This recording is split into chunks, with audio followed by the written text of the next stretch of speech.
Welcome back to the fourth hour of the Dyslexia Awareness Training. We are now going to listen to Melissa Banks, and she is going to provide some strategies and supports around assistive technology.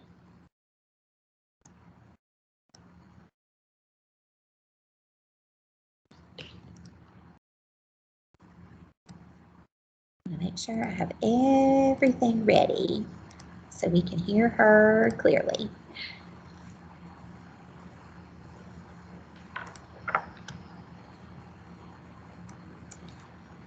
Hello, everyone. My name is Melissa Banks. I am the Director of Digital Learning here at MDE, and I'm going to spend just a few minutes talking with you about assistive technologies and how our dyslexic students can use some of these digital tools to really remove the challenges that they're facing in the classroom and help them as they demonstrate their learning. So we're just going to be covering a few tools today. There are obviously many more tools that you can explore, and I encourage you to look at what will most benefit your students and continue to dig and see other alternatives for some of the things I'm going to be sharing with you today. The other thing that I want to point out is that it's super critical that we teach our students how to use these accessibility tools or these assistive technologies. We teach them how to use them so that they can take ownership of their learning, but we also teach them when it is appropriate to use these tools. And by doing so, we really empower our students while they're in the classroom with us, but we also empower them as they continue along their educational journey and into college or career, the workforce, wherever they may go. So let's jump on in. The first thing I want to encourage you to do is really research the built-in features that are already going to be available in the devices that your students have or in the internet browser that you may be utilizing, or you may choose to utilize multiple internet browsers based on the features that they provide. But a lot of your operating systems, so whether you're Chromebook, whether you're Windows, or whether you're Apple, they are going to have some built-in accessibility features such as zooming, being able to adjust the contrast, changing the color. They'll have screen readers where it'll read the information on the screen to the students. So a lot of that's already built in and is free. You just might have to do a little research on how to get those things turned on. And then also your internet browsers such as Chrome, Microsoft Edge, Firefox, or Safari. They're all going to come in. They're all going to provide a lot of accessibility tools as well. So do a little research, see what's already available, and how you can turn that on and off depending on the needs of the student and the activity. All right, the other thing that you can do that's actually pretty simple is make sure that when you provide print or web materials to your students that you do your best to remove all of the distractions. So especially when you are creating the documents yourself, when you're creating your own materials, remove all of that extra fluff that's not necessary, that's simply going to serve as a distraction and make it more challenging for the student to actually focus on the material that you want them to read and to understand and to comprehend. So what are some distractions? Well, this can be, fun graphics, borders. This can be really fun fonts. I love fonts, but depending on the font, it can make it that much harder for your student to be able to read the information.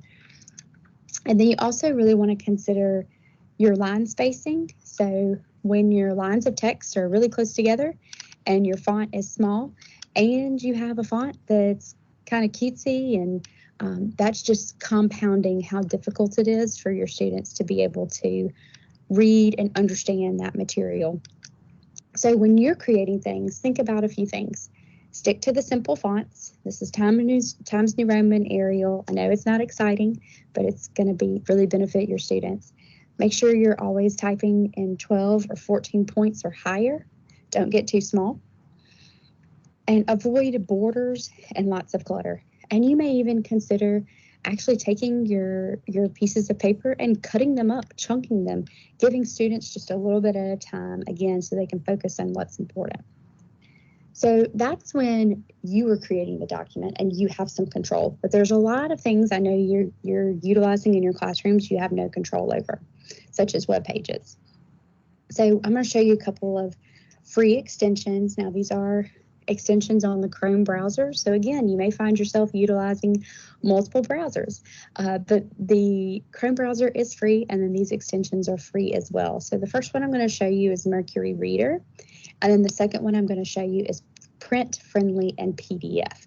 So I'm going to leave the PowerPoint real quick and open up my internet browser.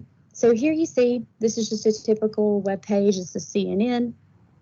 And I'm going to actually click on an article that I want us to, let's say I want us to read.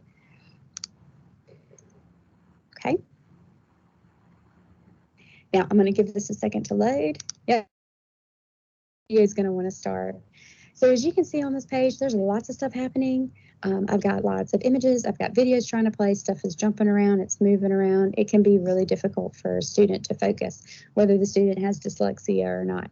So what I'm going to do is go up here and I'm going to turn on the Mercury Reader extension. And it is going to remove all that extra fluff. So it takes out the videos, it takes out the images, takes out the ads, and it just leaves me with the text so that I can really focus on what's important. Right here you have a little gear, that's our settings. So I can adjust the color contrast. So I was originally in dark, this is light. I can adjust the font, and I can also adjust the size of the font, okay? So again, removing distractions. That was Mercury Reader. Now I'm going to do the same thing with a different extension. And pause this video so it doesn't start playing.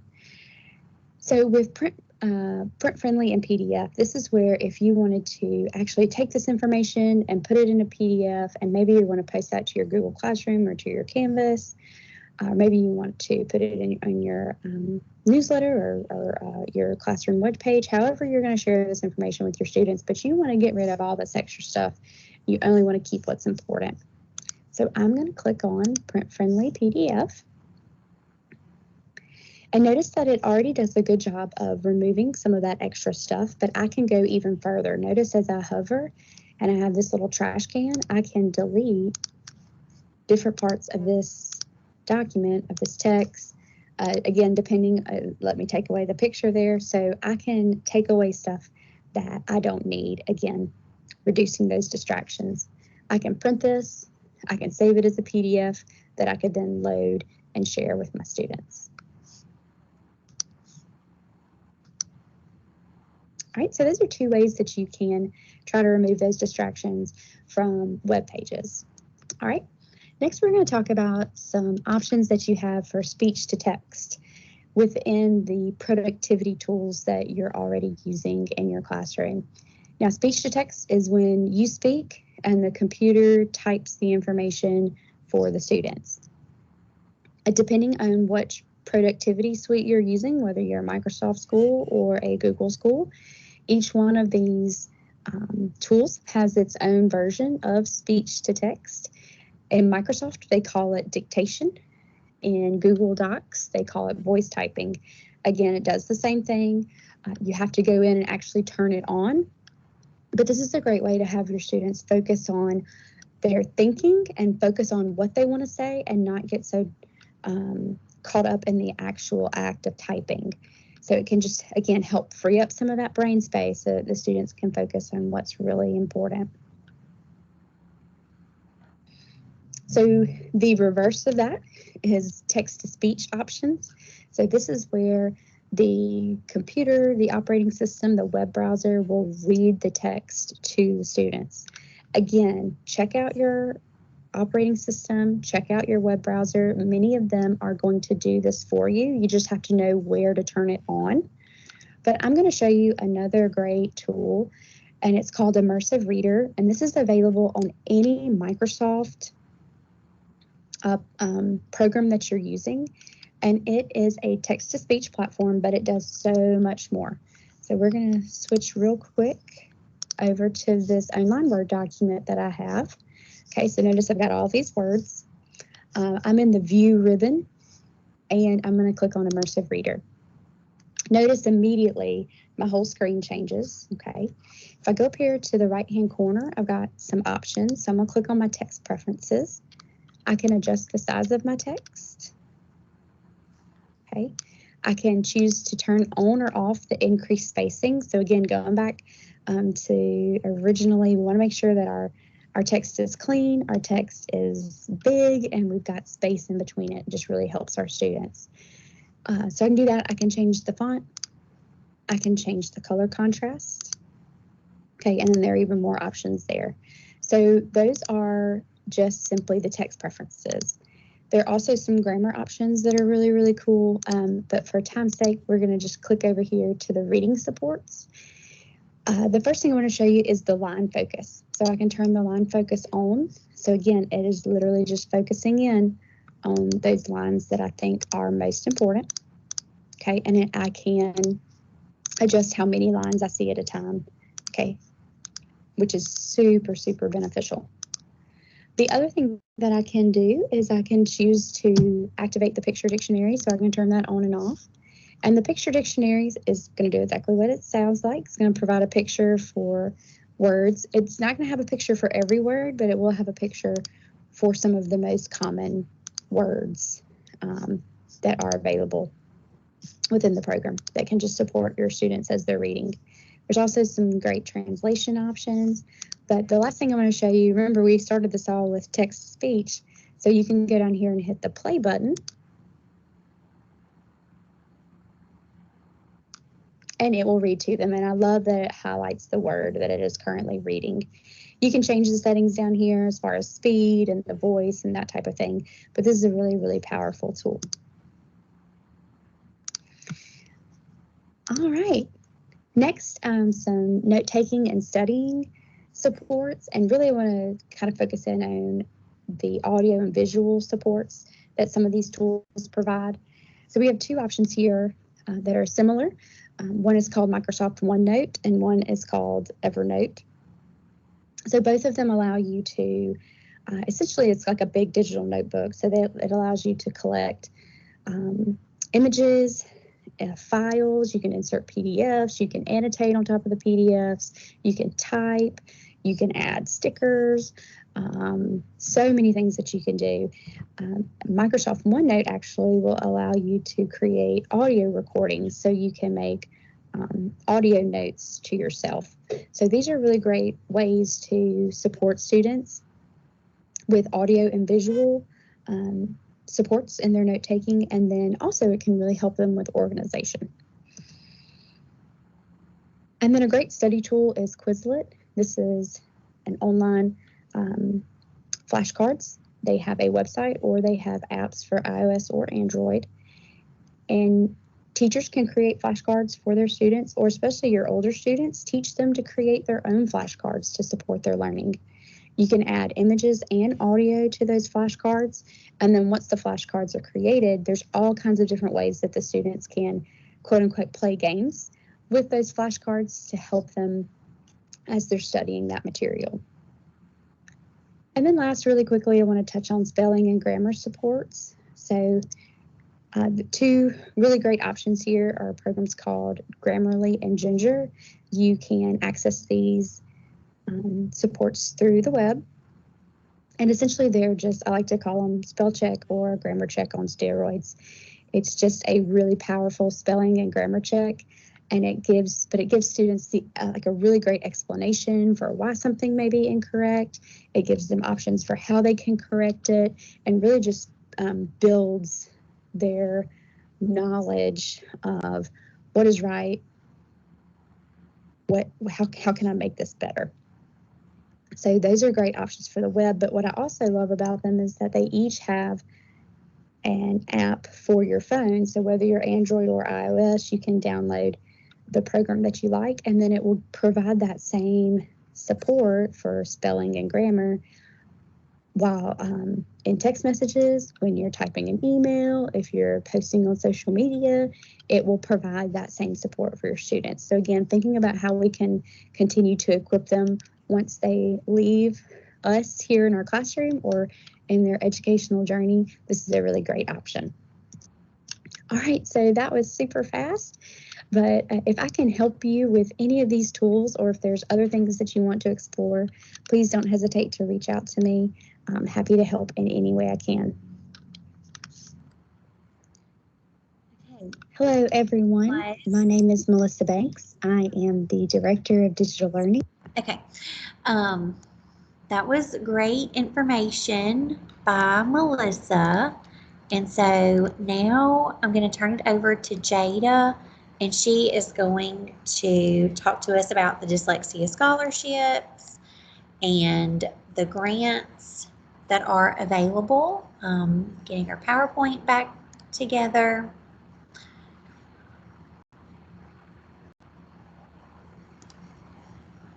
Okay, here is Jada.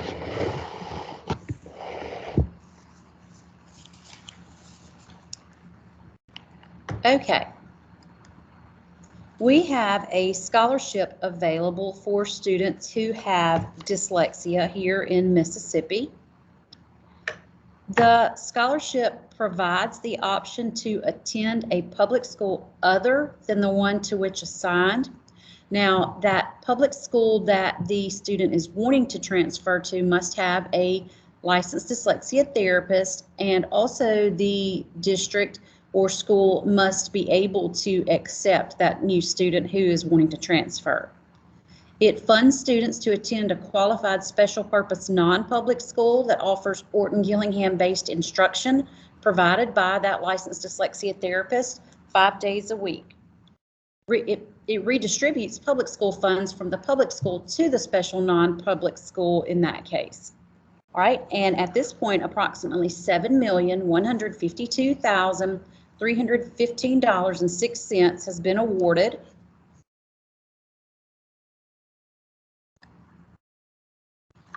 And currently, these are our special purpose non-public schools here in Mississippi. We have Magnolia Speech School in Jackson, the 3D School in Petal, and recently Lighthouse Academy opened not too long ago in Ocean Springs.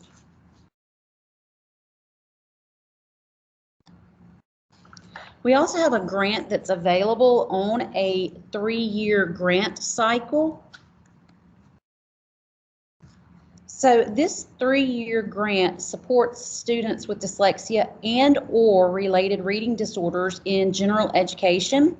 It funds the purchase of a screener or dyslexia interventions, instructional resources. It can fund the purchase of pre or post assessments. It may also be utilized to pay 80% or up to 80% of the salary for a dyslexia therapist for the district who receives this grant. And it can fund professional development related to dyslexia for teachers, administrators, parents. So there are options as far as what the district chooses to utilize those grant funds for.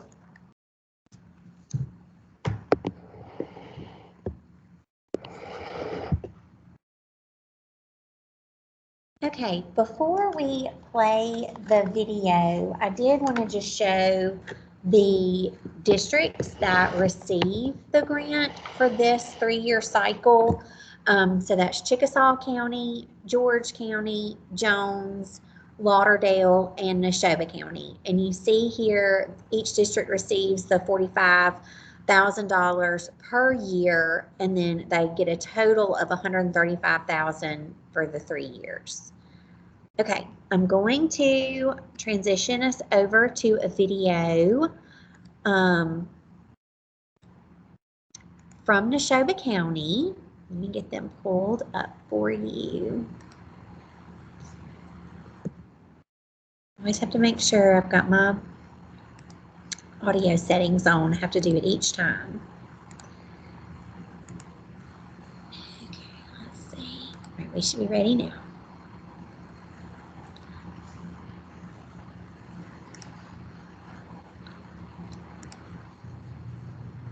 My name is Tiffany Plott. I'm the principal here at Neshoba Central Elementary School.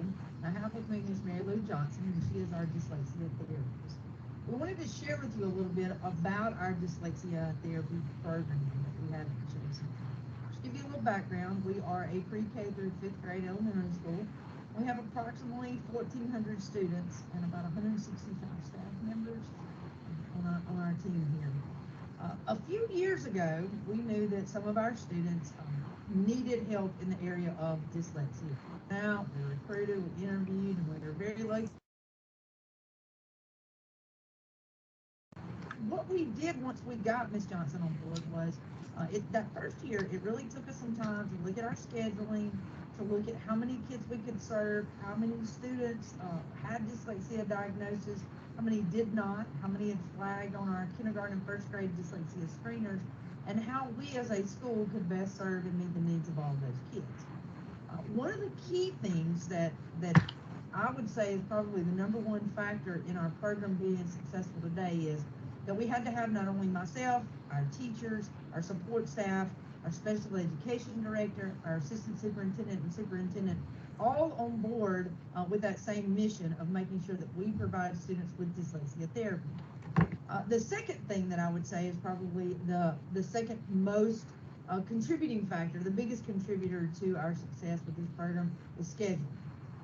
We needed to design a schedule that would help our students succeed. So what we did was we developed a 45-minute fire time focused instruction for remediation and enrichment for every grade level, kindergarten through 5th grade. This 45 minutes of instruction is designed to specifically target students in the areas that they need. Our students go out to speech, they go out to dyslexia therapy, reading, math, tutoring, they go to OT, PT, any kind of special related services during that time, so it leaves our teachers with their tier 2 kids and with their enrichment kids. So within that schedule, we were able to provide schedules for Ms. Johnson to see kids 45 minutes a day, 5 days a week. That really has helped with the consistency of the program, with the integrity of the program. So I would suggest anybody that's looking at dyslexia therapy in your schools to really design a program that can give that dedicated, committed time to those kids. Third thing that I think we've done a really good job with, that I would say is another big factor in why we've seen success, is, of course, with us being a large school, we can't serve everyone with dyslexia therapy services. We now have gone over the last 3 years from 1 therapist to 2.5 therapists. We have 1.5 at the elementary school. We have 1 that serves our middle school and high school, which has been a huge addition. So with that limited number of staff, though, 1,400 students to serve, we have to have a process that we have in place that we kind of prioritize needs. Now, let me say that we have a number of slots that we can serve with dyslexia therapy. So when we look at needs, we look at which kids need that committed time for therapy. Now, that's not to say that students who aren't in that top priority, that they don't get services. We have a lot of other services for students. That we have our assistants that are trained in Barton, reading readiness. Some of our teachers have had phonics first training.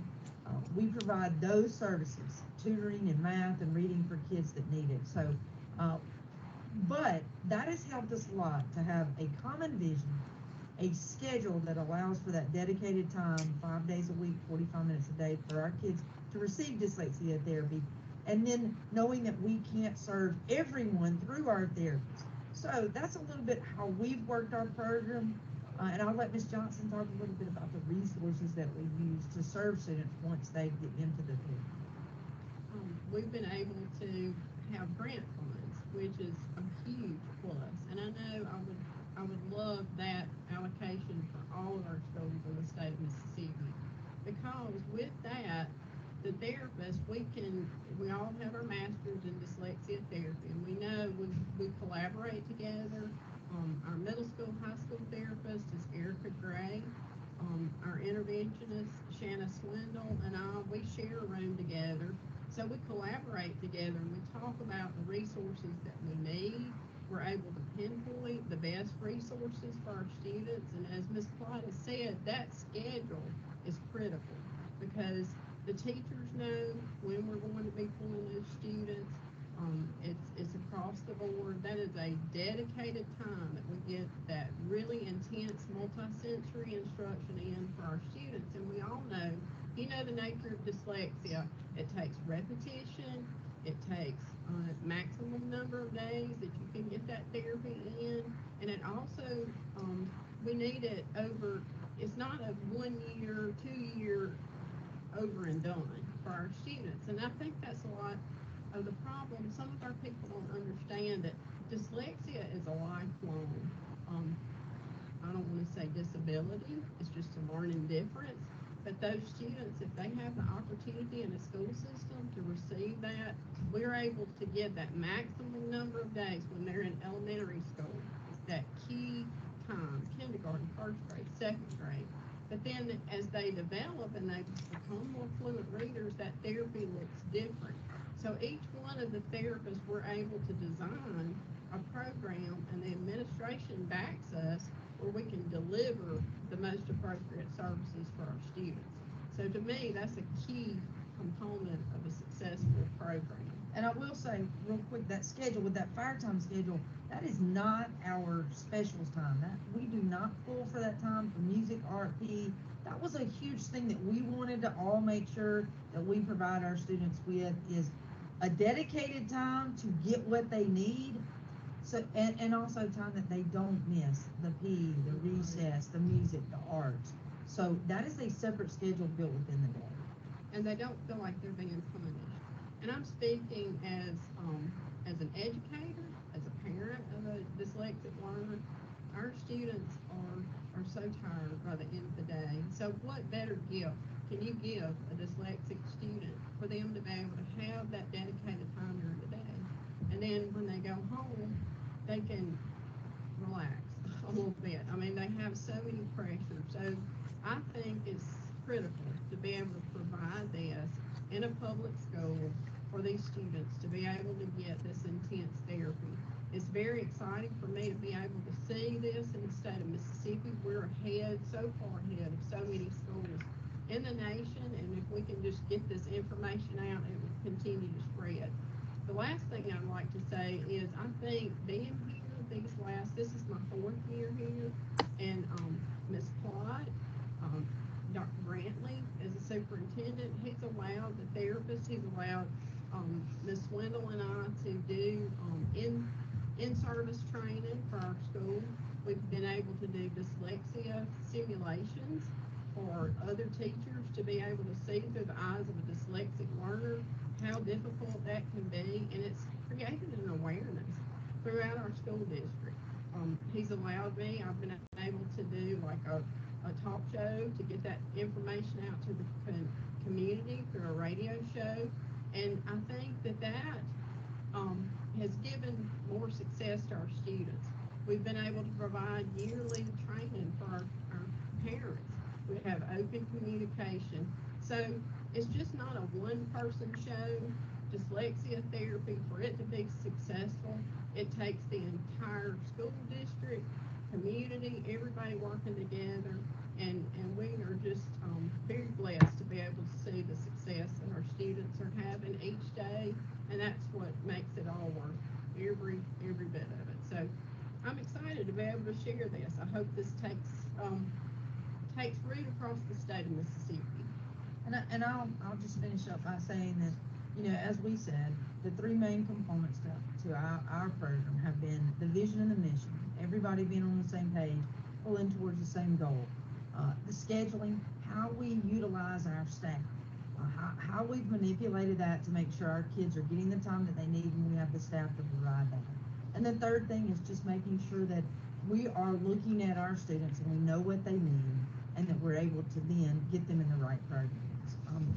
I know this is a short video, but if anybody has any questions for either one of us, Miss Mary Lou is fabulous, and I'll say that she's, you know, if you can get a dyslexia therapist, she's not just a great resource to our students here, but to our staff, to me, to everybody on our campus, our community, our parents. So she's done a lot for all of us, not just for our students. So I encourage you, if you have questions, you know, reach out to me. You can reach me through the Neshoba Central website, email, or Miss Mary Lou Johnson, and we'll be glad to help anybody. I know that we have a long way to go with our program. We have 1,400 kids. There's a lot of kids out here that need services, but we're hoping that over the last 3 years, we've been able to expand to 2.5 therapists, and we just hope that grows so that we can serve every child that is in need. So thanks for joining us today. If you have questions, please let us know. Thank you. Now, My name is Tiffany Plott. I'm the principal. Okay, let me get back to our slides. And while that's pulling up, Jada is going to talk to you about additional considerations. So I'm going to get this handed over to her.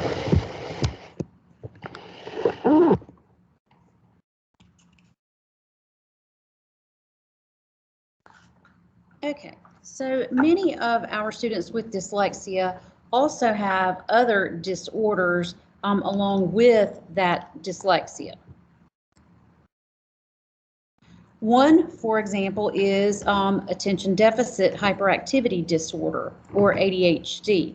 This often coexists with dyslexia. The ADHD symptoms are exacerbated by the dyslexia and vice versa.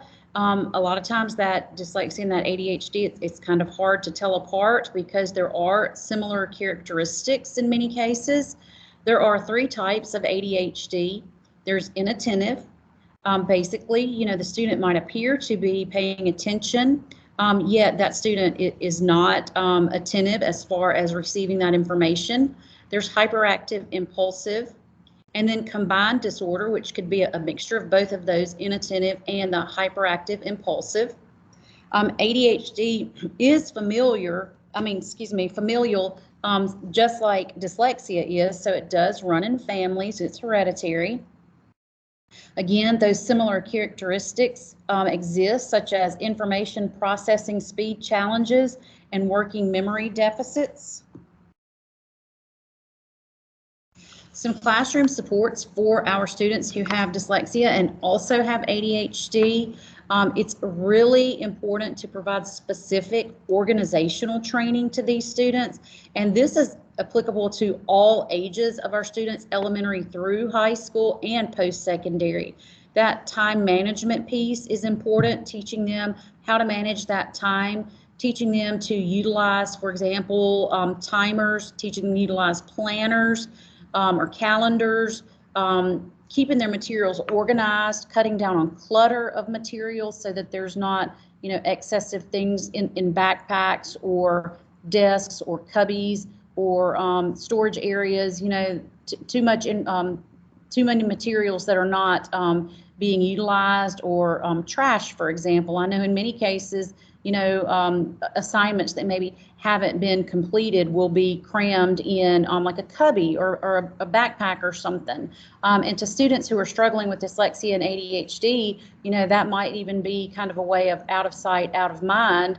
And then they forget to go back and complete that incomplete assignment later because it's kind of wadded up in that backpack or some other place.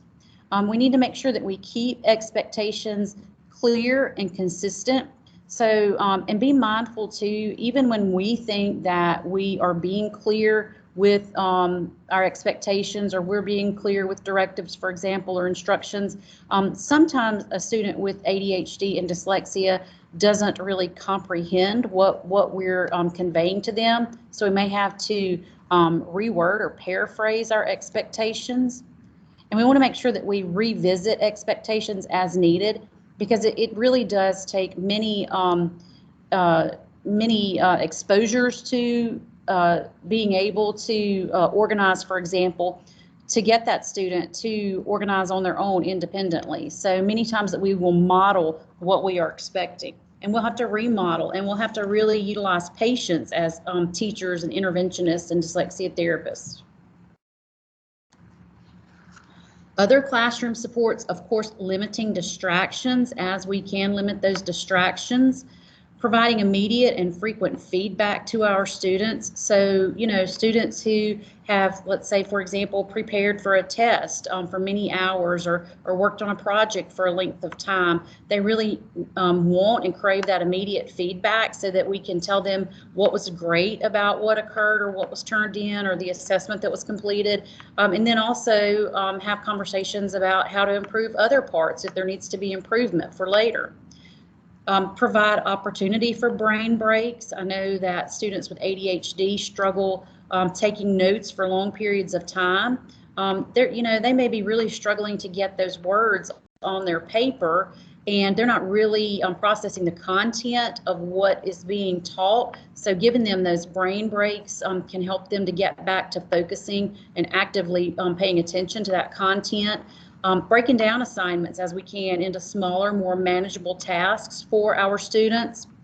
When necessary, we might choose to offer alternate tasks or alternatives to what is being asked. And then we also have to remember to use flexibility, because sometimes they're going to need it, and they're going to need our patience again and understanding.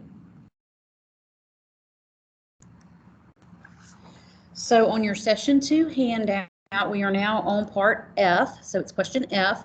Circle the tasks that a student with dyslexia and ADHD might struggle with.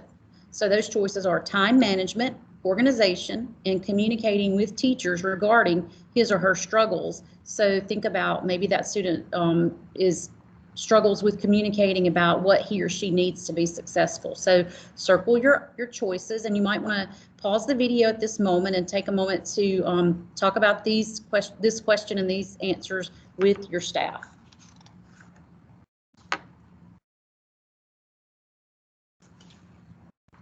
All right, and Laurie is about to talk to you about some of our, I jumped ahead. We're not quite ready for Laurie.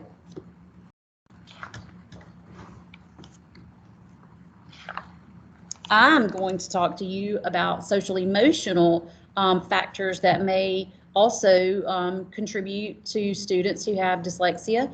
So there are a wide range of social emotional factors that can emerge with our students who have dyslexia. Number one that I think of many times is anxiety. And you may not even really see this anxiety as like classroom teacher, for example. You may not notice it. It might be something going on internally with that student. But I know from experience with one of my own personally that many people would say that she was not an anxious person, but if you lived with her and knew her personally, you would know that that anxiety is there and it is real. Withdrawal is something that students with dyslexia deal with sometimes. They may feel like they're not adequate socially, so they may choose to withdraw. They may struggle communicating or really catching on to social cues sometimes in group settings, which might also cause some stress and anxiety and cause them to avoid group settings. Feelings of inadequacy. So think about students who are struggling, and it's a daily thing. Like we talked about earlier, students with dyslexia are inconsistent. So think about this on a daily basis, dealing with that inconsistency and knowing, for example, I knew this information yesterday and I was ready for this test yesterday, and today I get this test and I bombed this test. I've totally forgotten this information. So that really leads to those feelings of inadequacy and also frustration. They become very frustrated with themselves, of course, and they can get frustrated with others because sometimes they're having trouble communicating what they need or exactly pulling out the exact word, retrieving the exact word that they're trying to utilize to ask questions or communicate. Sometimes students with dyslexia, for example, don't really understand sarcasm. Well, many of these things can lead to that feeling of frustration.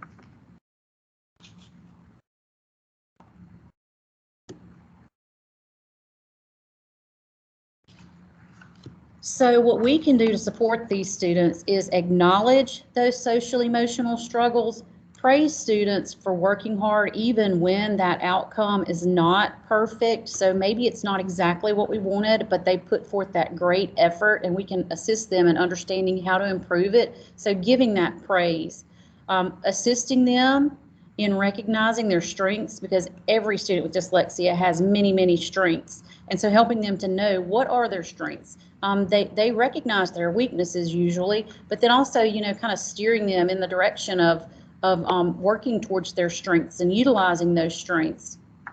Talking to them about where to find help when needed. For example, who can they turn to in the school setting for assistance as students get in middle school and high school, for example, and they're no longer self-contained, or they report to more than 2 teachers.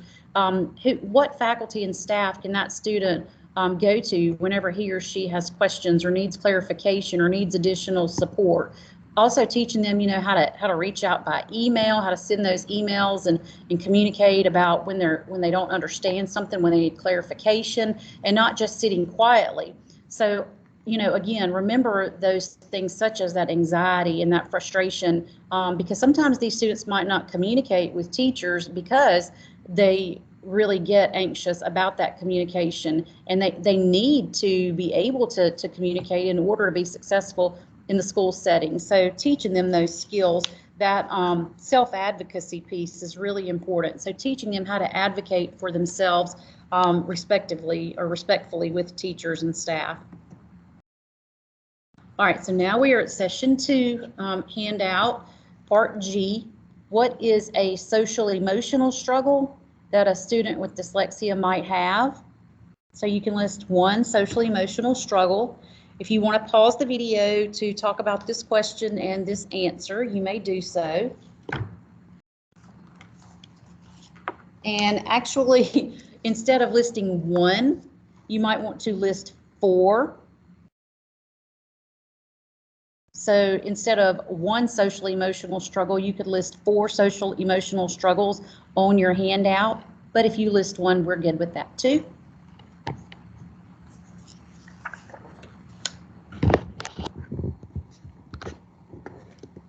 Okay, thank you, Jada.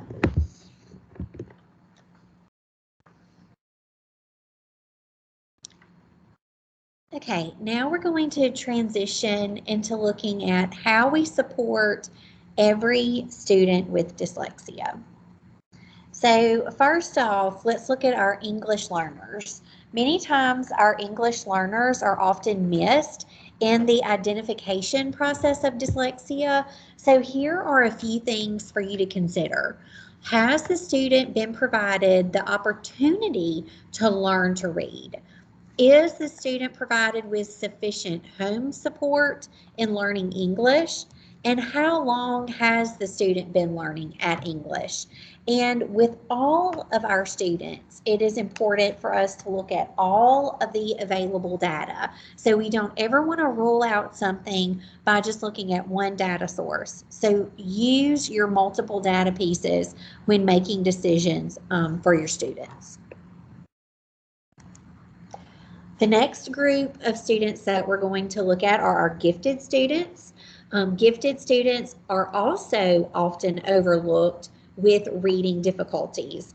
Gifted students with dyslexia are termed as twice exceptional because they are considered intellectually gifted as well as having that learning difference. So when you think about your gifted student in a typical school day, they may go and see the gifted teacher for their gifted instruction time, and then they may also go and work with a dyslexia therapist or an interventionist. So they are spending a lot of their class time actually out of that classroom setting. So it's very important to think about their schedule. So just like the principal from Neshoba Central mentioned, we have to consider our scheduling for these students, and we want to make sure that they are getting all of the resources and all of the support that is available to them.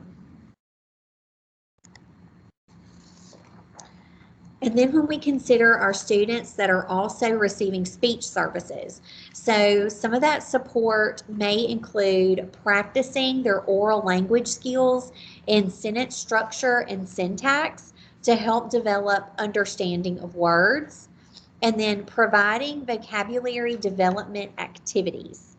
and then also working collaboratively with the speech language pathologists to reinforce those goals. So, you know, one of the things that we always recommend is having great communication. So when you're having your TST meetings, you're discussing the progress of your students. If they are also receiving speech services, please include that speech language pathologist in those meetings.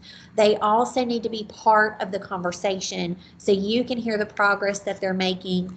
You can hear the goals that they're working towards, as well as the supports and strategies that are being provided in that speech language time.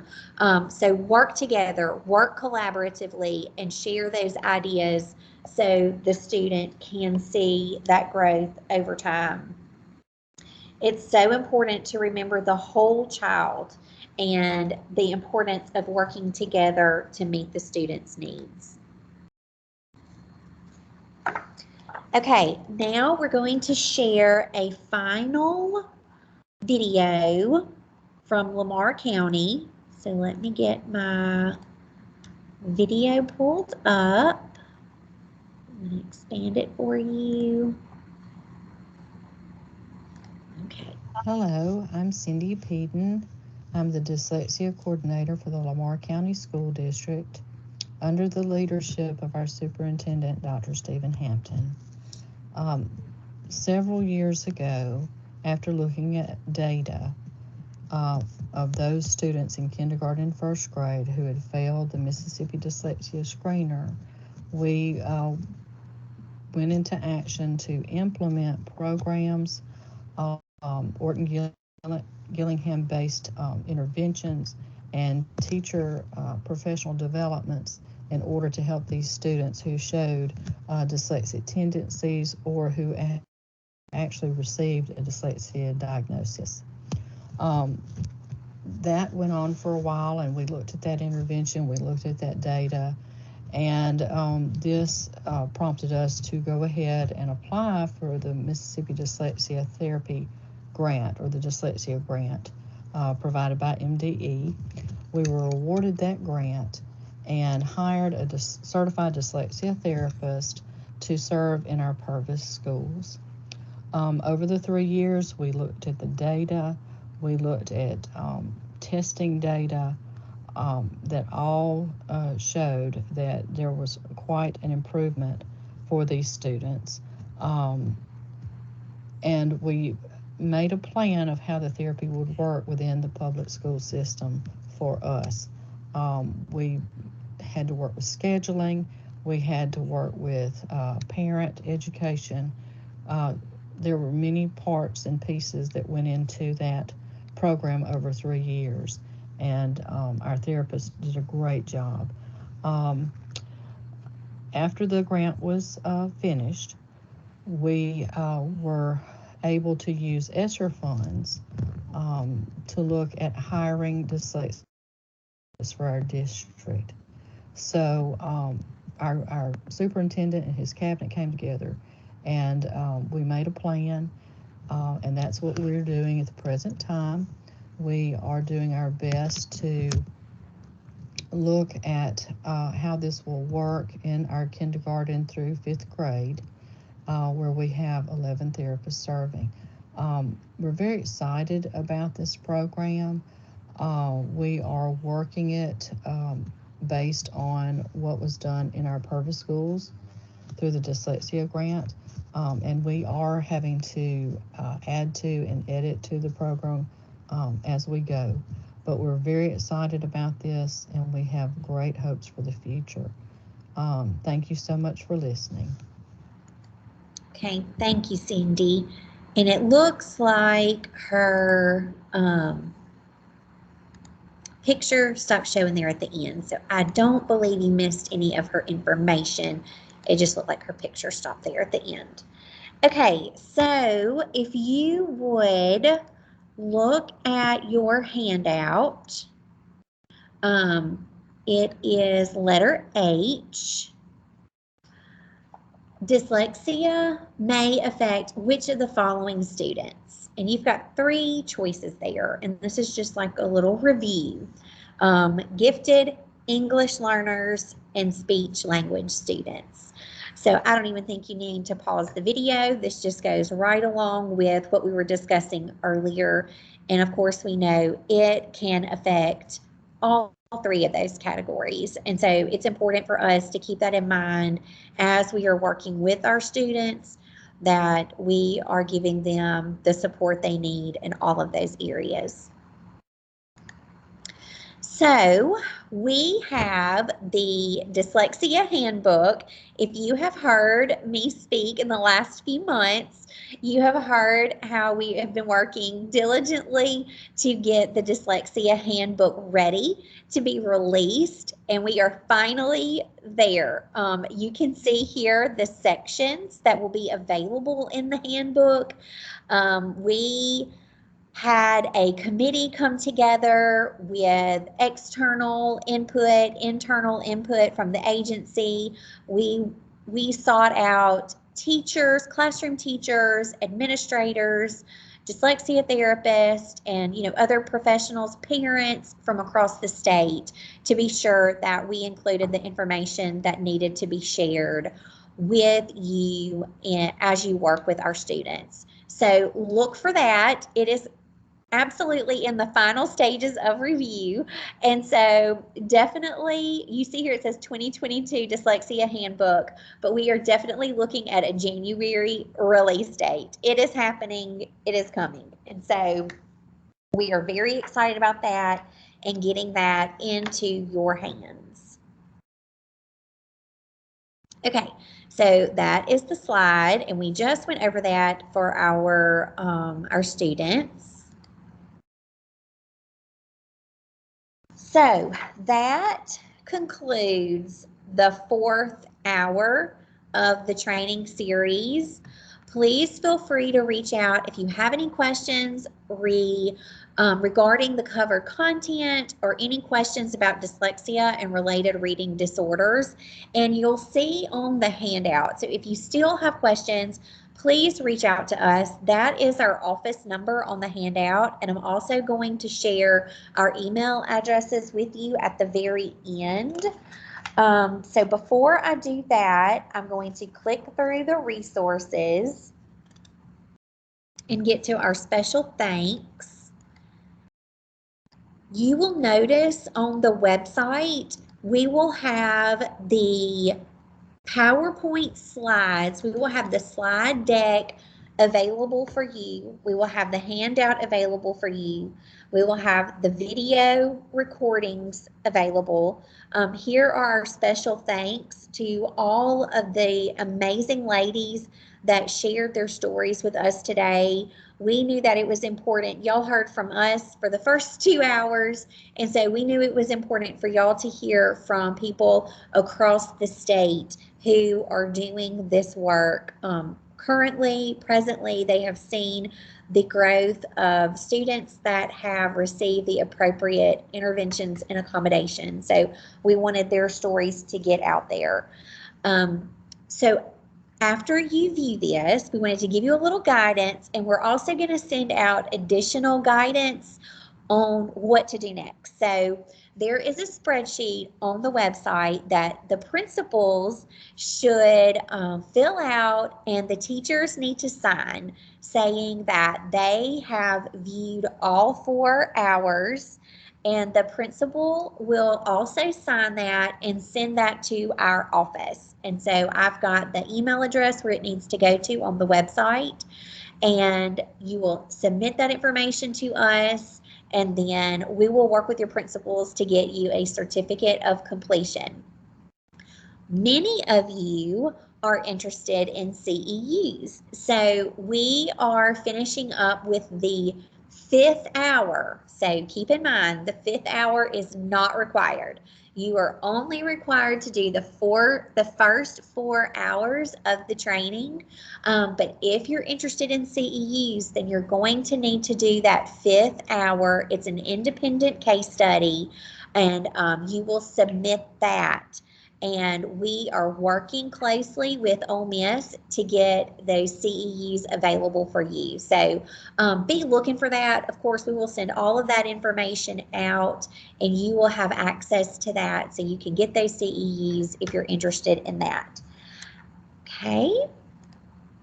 Here is my email address if you have questions or you need any additional support.